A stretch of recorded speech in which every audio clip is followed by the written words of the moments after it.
Hi, I'm Steve Schweitzer. It's a thrill to sit up close to the stage at your favorite concert. I'm going to share some tips on snagging those coveted concert tickets on Steve's Tech Talk. Tech Talk, Tech Talk, Tech Talk, Tech Talk. Woodstock helped define our generation. Even if you weren't among the 400,000 who attended the show, there's a darn good chance you saw the movie. I didn't make it to that weekend of peace, love, and rock and roll, but I did see Jimi Hendrix in his first U.S. tour. People didn't believe I saw him in a barn in Muncie, Indiana, till a friend gave me this book. Here it is. In the very back, they list the tour dates. Muncie, Indiana. Fast forward 40 years, and you'll find me in the 11th row of the Experience Hendrix show.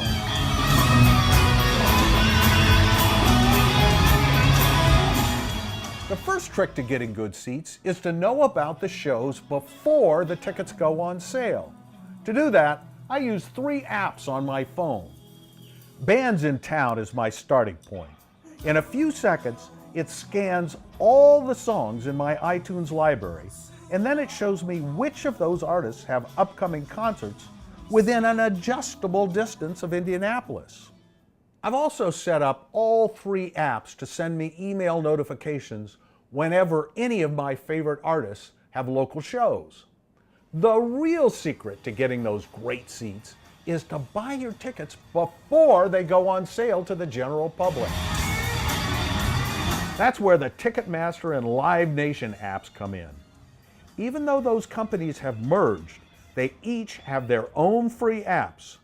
I use them simultaneously to buy those tickets. To buy those pre-sale tickets, you must create an account, and this is where things get a little confusing. Because those companies have merged, you must use the exact same email and password for both apps. When it comes to placing your order, speed and timing are everything.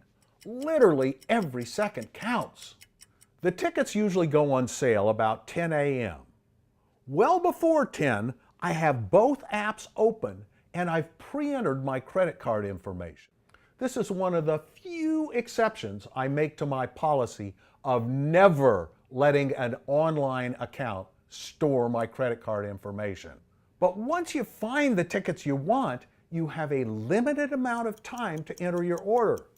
I don't want to waste valuable seconds entering a bunch of numbers. A little before 10, I start trying to place my order on both apps. Even though we live in the internet age, this part of the process hasn't changed much since the dial-up days.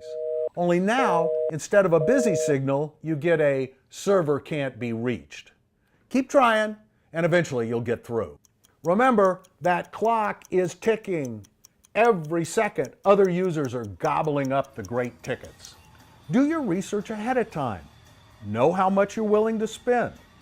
I also use my browser to find seating charts of the venues, so I know the locations of the seats being offered.